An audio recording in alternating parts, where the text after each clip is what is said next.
My stepmom falsely accused me of abuse to hide that my sister wasn't my dad's daughter. I was thrown out at 15. But 16 years later, my dad came back asking for my house for her, and I finally dropped the truth that destroyed the entire family. I'm 31 years old, work in real estate development, and honestly, there's a story I've been carrying for over 16 years that basically destroyed my entire family when it finally came to light. I don't know if I did the right thing by saying what I said. I still wonder about it to this day, but I guess eventually the truth was going to come out one way or another, right? The thing is, it all started when I was 15 years old. Although if I really want to tell this properly, I need to go back a bit further. My mom died when I was like 4 years old. Breast cancer or something like that. I don't remember much about her, honestly. Just fragments like her perfume and how she would hug me, but nothing concrete.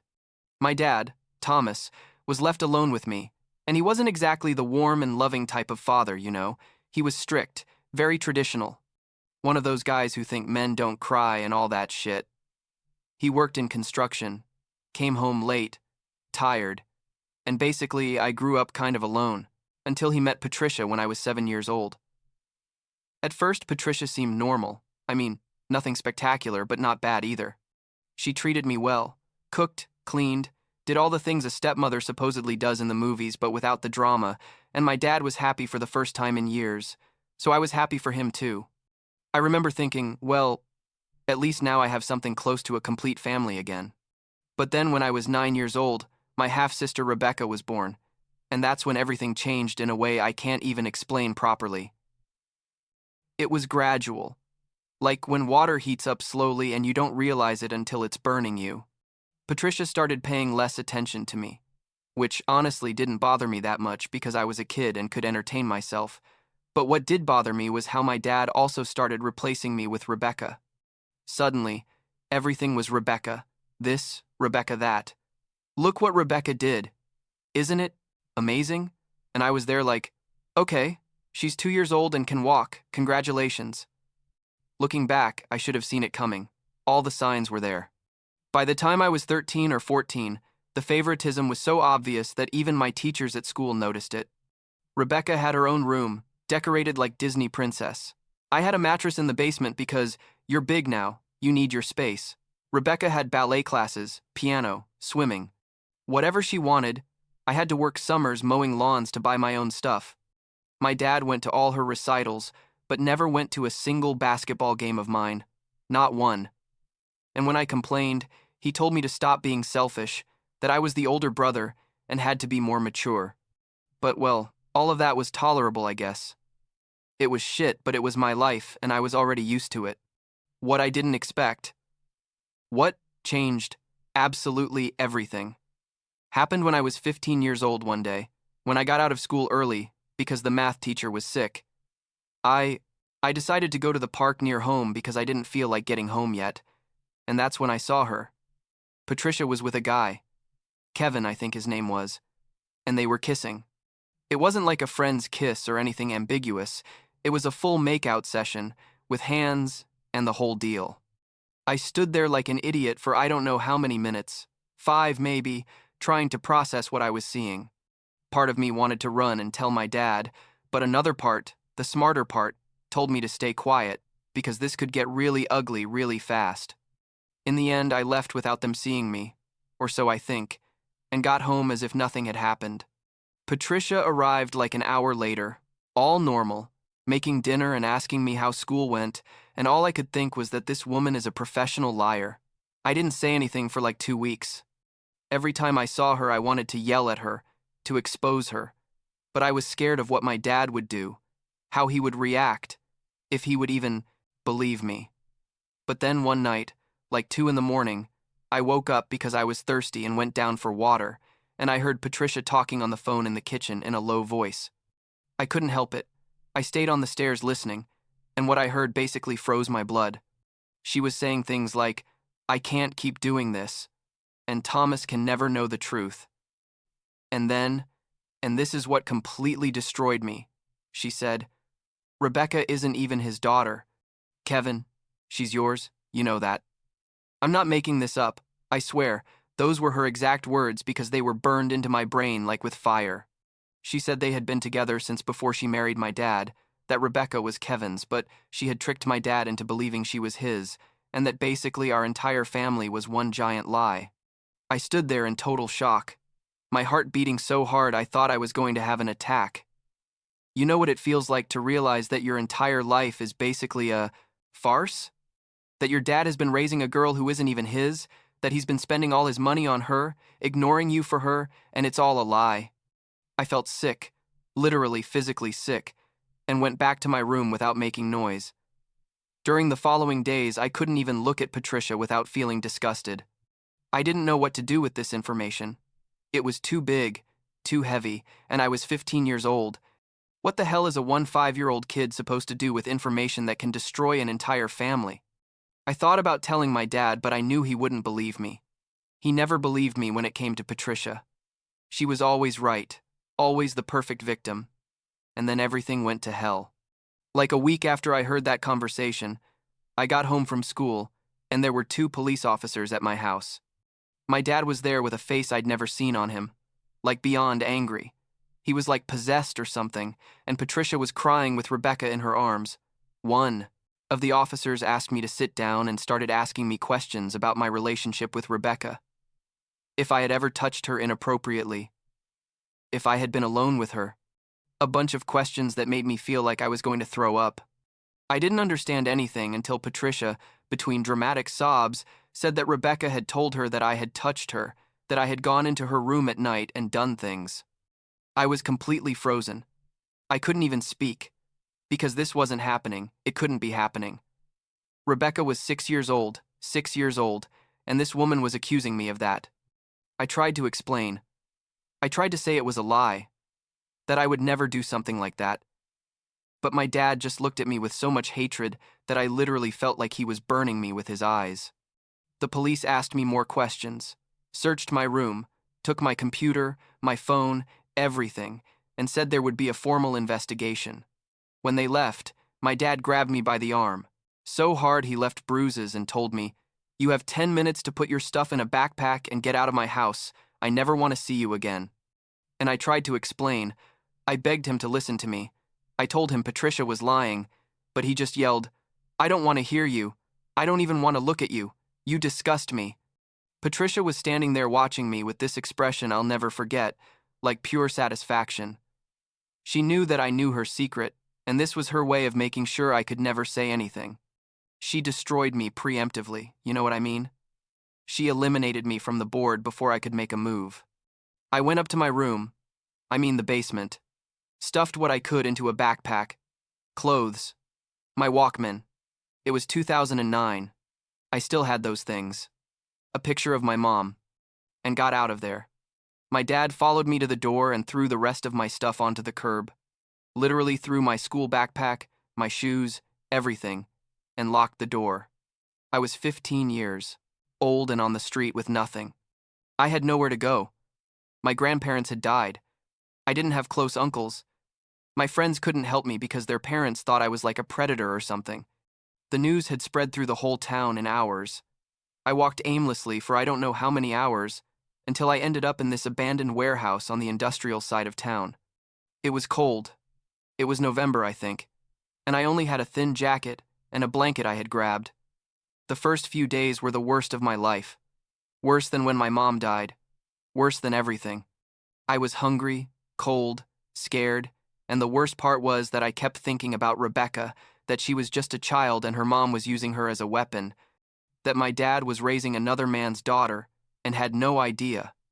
But more than anything, I was angry, so incredibly angry that sometimes I would just stand there screaming in that empty warehouse until my throat hurt. I survived basically by stealing food from supermarkets, looking in dumpsters, sleeping wherever I could. After like 2 months, I met Henry, a homeless guy who was like 50 years old and who basically became my survival mentor.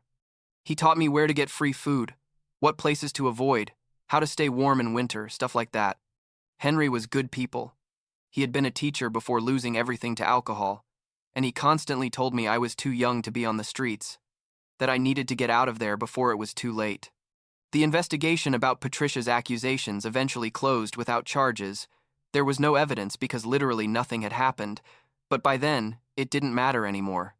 My dad never tried to contact me, never apologized, nothing. To him, I had died or something. When I turned 16, Henry helped me contact his cousin Marcus, who managed a restaurant in the city like 2 hours from where I had grown up. Marcus needed a dishwasher and agreed to give me the job without asking too many questions, paid me in cash, let me sleep in the storage room, and basically saved my life. I worked in that restaurant for almost a year, washing dishes 10 hours a day, 6 days a week. Think it was hard work, but I had a roof and food, and that was more than I'd had in months. That's where I met Victoria. She worked as a waitress while studying at university. She was like 19 at the time, and was like the kindest person I had met in my life. At first, we only talked when she brought dishes to the kitchen, but eventually we started talking more, spending time together on our breaks. Victoria was the first person I told the whole story to. Everything. From Patricia and Kevin to the false accusations and ending up on the street. I expected her to think I was crazy or to stop talking to me, but instead she hugged me and told me she was going to help me. And she did. She helped me study for the GED, lent me her books, explained things to me, and when I finally passed the exam, I felt like I had won the lottery or something. With my GED, I could get a better job. Victoria talked to her dad about me, and he gave me a chance at his real estate development company. I started as an assistant, basically doing everything, but I learned fast. Victoria's dad, whose name was Robert, saw I had potential and started giving me more responsibilities. Paid for some courses for me, taught me the business. In 5 years, I went from washing dishes to being one of the youngest developers in the company. Victoria and I got married when I was 23 and she was 25. We had our son Liam when I was 28. We bought a house in a nice suburb with a good school district, like the complete American dream. I had built a life from literally nothing. And although I still carried all the anger and pain from what had happened, I had found something close to peace, or at least stability. During all those years, 16 years to be exact, I had no contact with my dad, with Patricia, or with Rebecca. I had completely blocked them out of my life, or so I thought. But then, like 6 months ago, I get a Facebook message from my dad. At first, I thought about deleting it without reading, but curiosity won.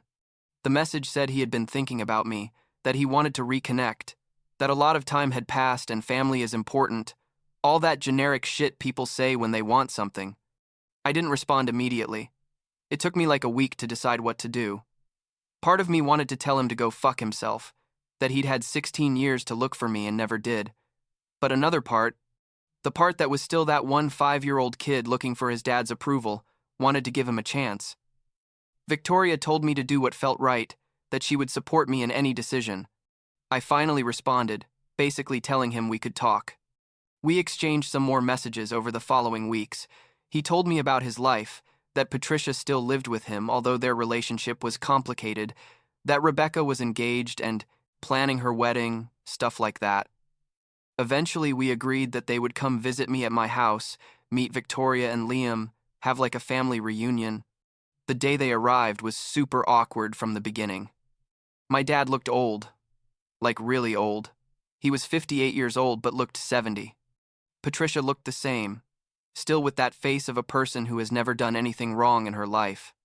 And Rebecca, who was now 24 years old, was basically an adult who didn't know me at all because she was 8 when I left. Things started relatively normal. Tour of the house, introductions, trying to break the ice.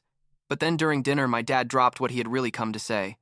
He started with a speech about family and forgiveness and blah, blah, blah, and then said that Rebecca and her fiancé were looking for a house but couldn't afford much, and that he had thought that maybe I could help them, that maybe I could give them my house because I was clearly doing well financially and could buy another one, and that it would be a way to compensate for what I did all those years ago. I sat there processing what I had just heard.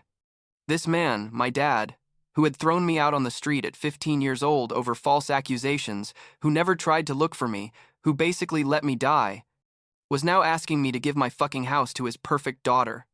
Patricia was there nodding like, yeah, it would be the right thing to do. And Rebecca just looked uncomfortable as if she didn't agree either but couldn't say anything.